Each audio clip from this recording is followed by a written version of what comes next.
Horror कहानियां थी। खून की प्यास पार्ट 2। और उसके बाद वो जंगल एक बार फिर से सुमन की चीखों से गूंज उठा। लेकिन आज की रात सुमन की चीखों को सुनने वाला वहां पर कोई भी नहीं था। अगर वहां पर कोई मौजूद था तो बस हरिया, जो कि अब एक भेड़िए में बदल चुका था। सुमन के बालों को पकड़कर घसीटते हुए वो जंगल के बीचों बीच एक जगह पर ले जा रहा था।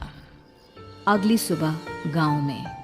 अरे भाई, पता नहीं क्या बात है, अपने गांव का हरिया किसान और उसकी पत्नी सुमन दोनों गायब हैं। दोनों का कोई अता पता नहीं। अरे कैसी बातें कर रहे हो भाई, ये कब हुआ है? अरे पूरे गांव में खबर फैली पड़ी है। कल रात को दोनों खेत की तरफ जा रहे थे, लेकिन लौटकर आए ही नहीं। तो हो सकता है अपने खेत पर होंगे। पूरा गांव ढूंढ कर आया है भाई। जानते हो क्या मिला वहां पर? क्या हुआ भाई? क्या मिला? बताओ हमें, क्या मिला? अरे हरिया की पत्नी सुमन के कपड़े पड़े हुए थे। शरीर का एक एक कपड़ा फटा हुआ झोपड़ी के बाहर पड़ा था, लेकिन दोनों पति पत्नी का कोई पता ठिकाना नहीं था। अरे भाई, लेकिन उसका जो दोस्त है ना रामू किसान, उससे पता करके आते हैं ना। अब तक तो दोनों साथ ही खेत पर जाया करते थे। हाँ, हमें उसके घर जाना चाहिए भाई। चलो वहाँ चलते हैं, चलो। वो सारे लोग रामू के घर पर पहुंचते हैं। रामू अपने घर के बाहर बैठकर हुक्का पी रहा था। आज सारे के सारे लोग टोली बनाकर मेरे घर क्यों आ रहे हैं? क्या कोई मर गया क्या भाई? अरे कैसी बातें कर रहे हो? तुम्हारा सबसे अच्छा दोस्त हरिया और उसकी पत्नी गायब है, और तुम यहाँ बैठकर हुक्का पिए जा रहे हो हैं? रामू ने अजीब सी नजरों से उन सब गांव वालों की तरफ देखा, जिसकी वजह से वो लोग एक बार के लिए डर गए। गायब है? अरे गायब नहीं है, मुक्ति मिल गई है। उन दोनों को मुक्ति मिली है। इस दुनिया में आकर हर इंसान पाप करता है, और उसे उसके पापों के लिए मुक्ति मिलना बहुत जरूरी है। अरे ये कैसी बहकी बहकी बातें कर रहे हो भाई, हैं? और इसका चेहरा अजीब सा क्यों लग रहा है? लगता है दोस्त के मरने का गम बैठ गया है। पागल हो गया है शायद ये पागल। ये बात सुनते ही रामू चीख कर जोर से चिल्लाते हुए कहता है, पागल मैं नहीं हूँ, पागल तुम सब हो। और ये शैतानी जंगल अब तुम में से किसी को नहीं छोड़ने वाला, सबको खा जाएगा। याद रखना मेरी बात। शैतानी जंगल? कैसा शैतानी जंगल? लगता है रामू पागल हो चुका है। हमें यहाँ से चलना चाहिए भाई। चलो। तभी रामू की पत्नी बाहर आती है। नहीं, आप लोग इनकी बात का बुरा मत मानिए। 2 दिन पहले हरिया के साथ खेत पर गए थे। जब से वहाँ से आए हैं तब से ऐसी ही बातें कर रहे हैं। भगवान जाने ऐसा क्या देख लिया उन्होंने, खेत में कुछ भी बड़बड़ाते रहते हैं। लेकिन गांव के लोगों ने कमला की कोई बात नहीं सुनी, और वो सब वहां से चले गए। रात अब धीरे धीरे ढलने लगी थी। तभी अचानक किसी ने धीमी सी आवाज में रामू को पुकारा। रामू, आ जाओ, मैं तुम्हारा इंतजार कर रहा हूँ। और सुनो, अपनी पत्नी को साथ लेकर आना, नहीं तो काम अधूरा रह जाएगा। ये आवाज सुनते ही रामू के चेहरे पर शैतानी मुस्कुराहट आ जाती है। वो धीमे कदमों से अपने घर के अंदर आता है। क्या हुआ? तबीयत ठीक है ना अब आपकी? मैं तुझे अपने साथ खेत पर ले जाने आया हूँ, चल। मैं तुम्हारे साथ कहीं नहीं जाने वाली। मुन्ना गहरी नींद में सो रहा है, और उसे अकेला छोड़कर मैं तुम्हारे साथ खेत पर नहीं आ सकती। वैसे भी तुम्हारे उन खेतों में भगवान जाने कौन सा राक्षस घूम रहा है, मुझे तो डर लगता है। रामू गुस्से में दांत पीसता अपनी झोपड़ी से बाहर आ जाता है, और कमला गहरी नींद में अपने बच्चे के साथ सो जाती है। तभी अचानक रात को रामू की झोपड़ी के ऊपर एक साया वही गाना गुनगुनाते हुए घूमने लगता है, जो हरिया के मोबाइल में बजा करता था। मैं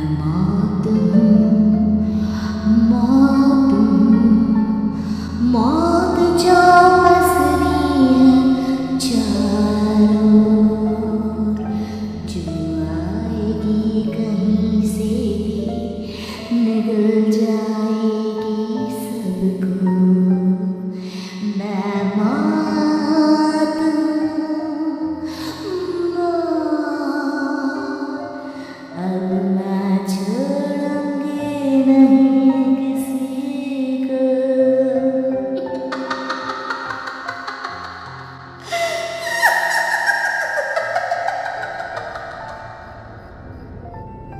ये आवाज सुनकर रामू की पत्नी कमला की आंख खुलती है और वो देखती है कि उसका मुन्ना अपनी जगह से गायब था। कमला चीखते हुए बाहर दौड़ कर आती है। वहां पर उसने देखा कि रामू ने अपने बच्चे को झोपड़ी के बाहर एक पेड़ से उल्टा लटकाया हुआ था और उसका बच्चा चीख चीख कर रो रहा था। वहीं दूसरी तरफ एक साया बच्चे के ठीक नीचे आग जलाकर उसके चारों तरफ हैवानों की तरफ नाच रहा था। छोड़ दो मेरे बच्चे को। अरे क्या कर रहे हो तुम? शर्म नहीं आती तुम्हें अपने ही बच्चे को इस तरह मौत के हवाले करते हुए? अपना बच्चा? किसने कहा ये मेरा बच्चा है? अरे ये तो उस रामू की औलाद है, इस गांव के किसान रामू की, और मेरी दुश्मनी इस गांव के हर इंसान के साथ है। क्या?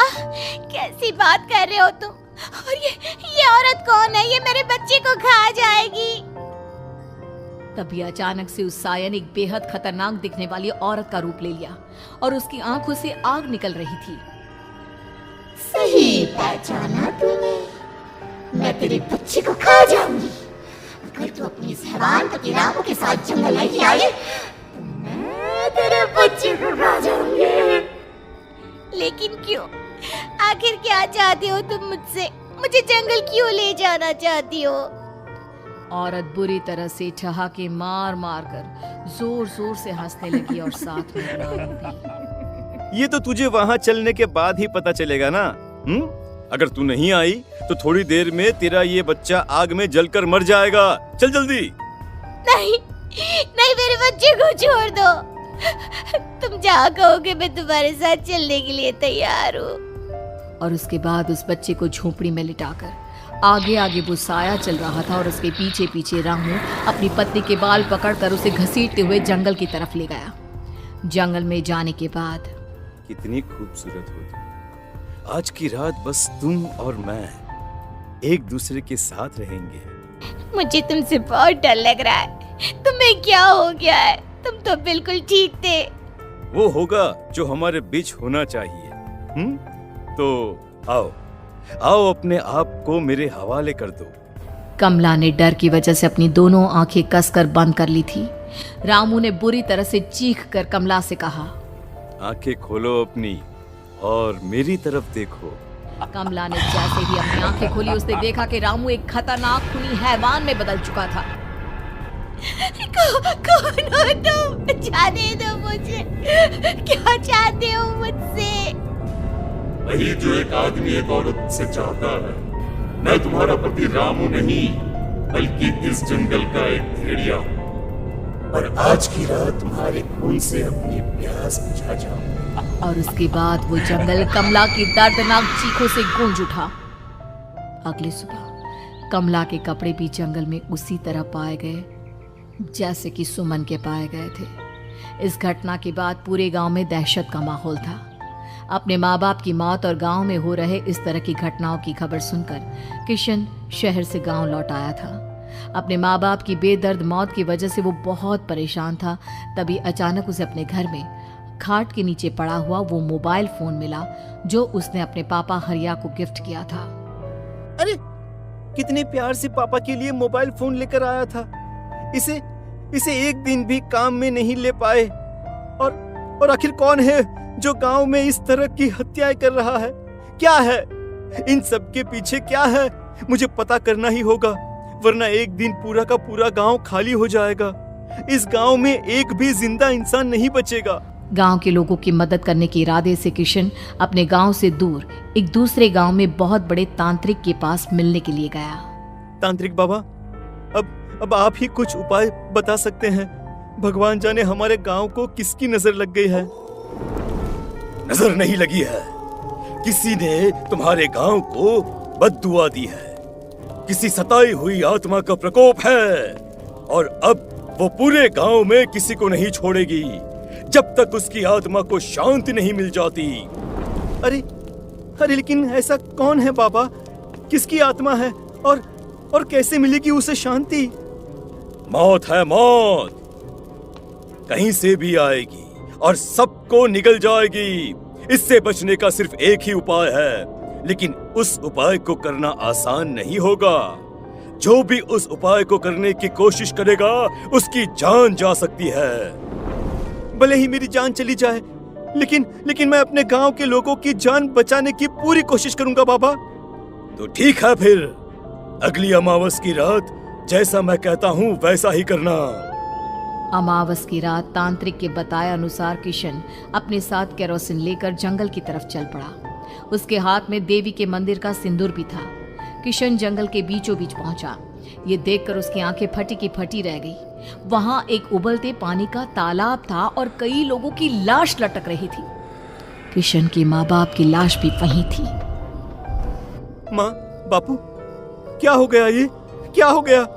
तभी वहां पर एक औरत और आदमी आते हैं। उन्हें देखकर किशन चौंक जाता है।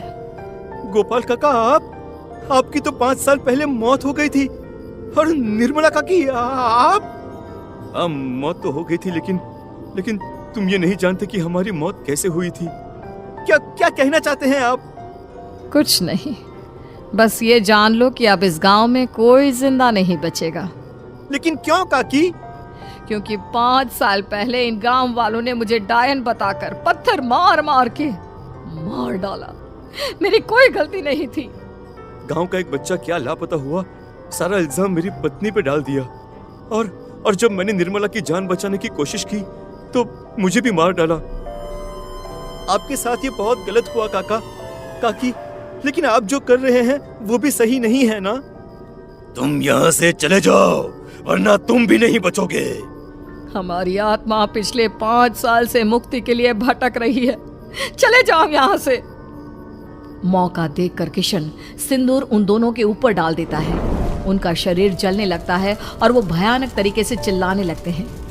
अगले ही पल किशन उनके ऊपर केरोसिन डाल देता है और वो दोनों जल जाते हैं।